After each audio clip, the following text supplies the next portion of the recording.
What's up mga ka-actor? Magandang buhay naman po sa inyo dyan. Lalo po sa ating mga kababayan na nasa ibang bansa. Magandang araw po sa inyo dyan.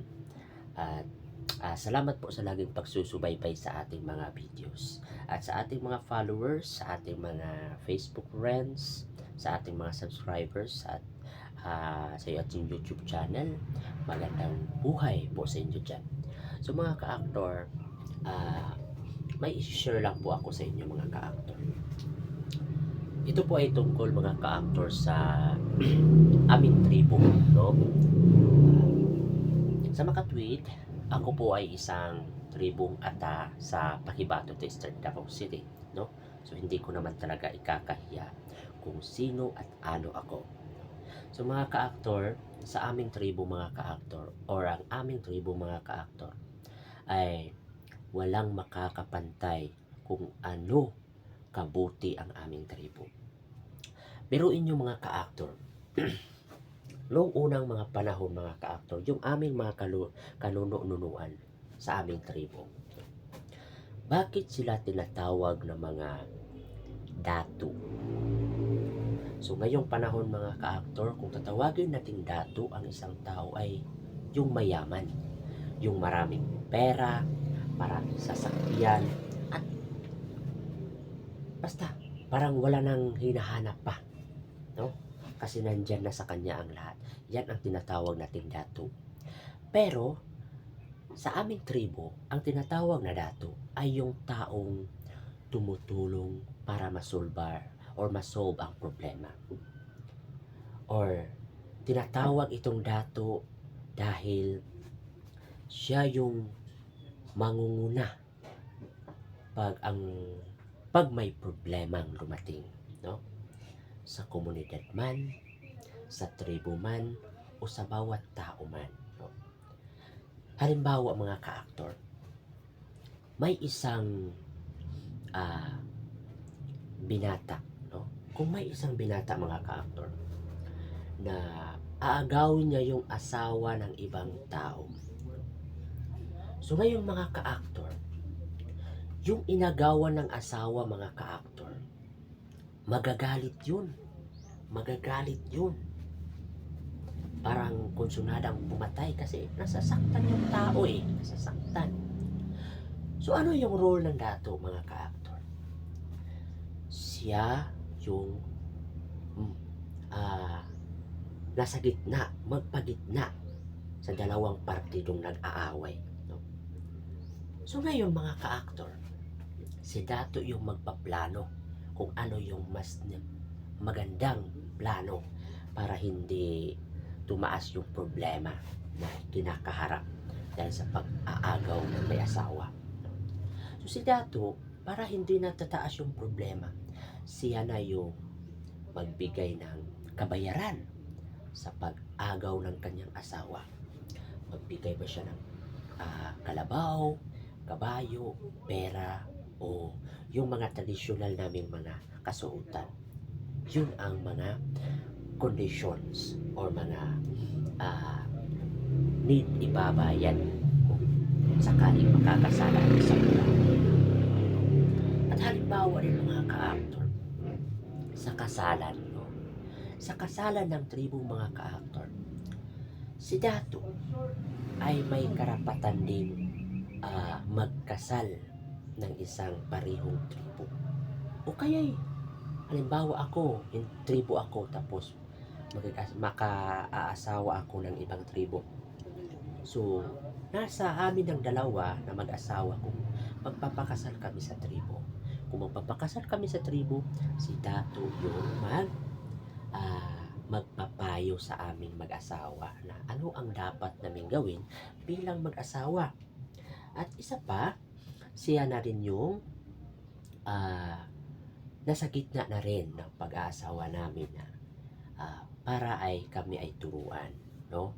So yun, napakalaking role ng isang dato sa aming tribo.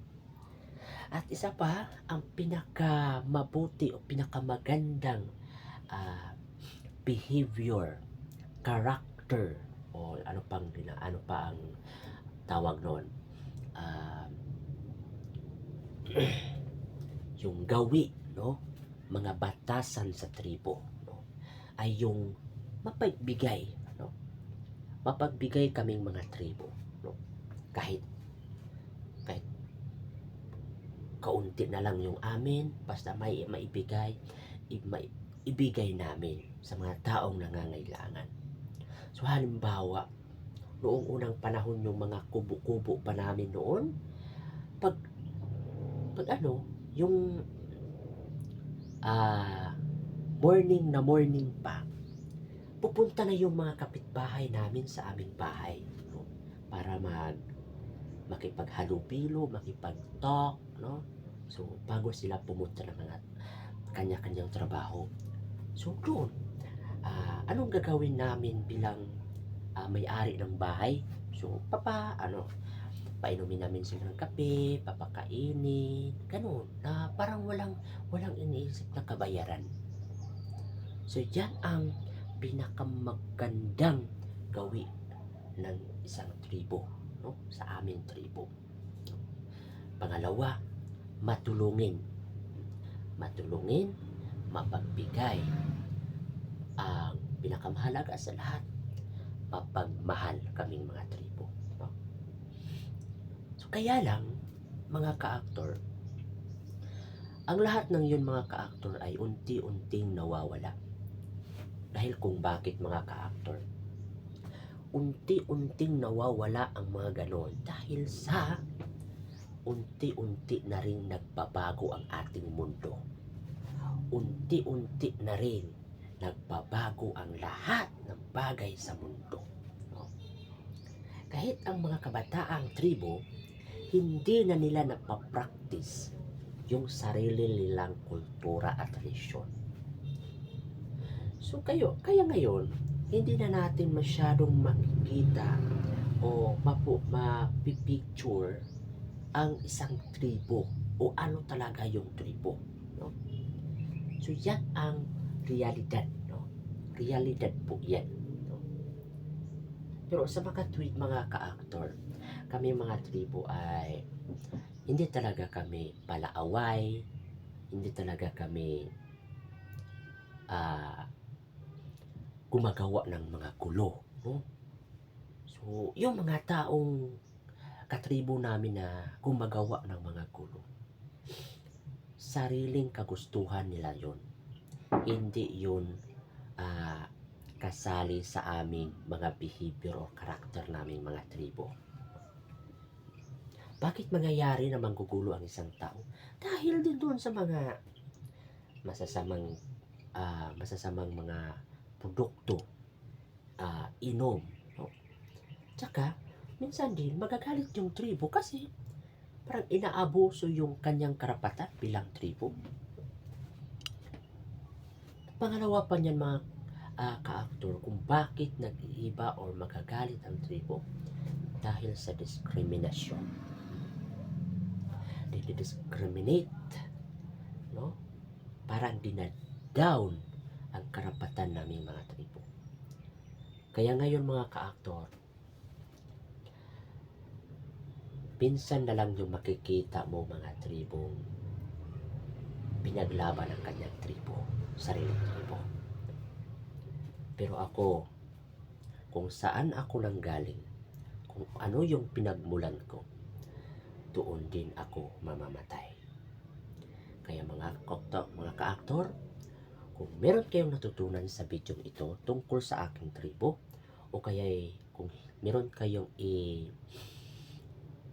anong tawag nun? Kung meron kayong hindi naiintindihan sa aming tribo, pwede rin kayo mag-comment down or mag-PM sa akin, at para masishare ko pa sa inyo ang mas malalim na mga kahulugan or explanations or meanings mula sa aming tribo.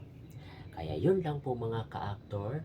Don't forget to like and share to our video, and don't forget to subscribe also to our YouTube channel, Ka-Aktor Vlog. So yun lang po mga ka-actor, magandang buhay po sa inyo at sana'y nasa mabuting kalagayan kayo palagi. Lalo sa ating mga kababayan nasa ibang bansa, mag-iingat kayo palagi kasi naghihintay ang inyong mahal sa buhay dito sa Pinas. Magandang buhay, magandang araw, magandang gabi, mga kababayan. Thank you so much.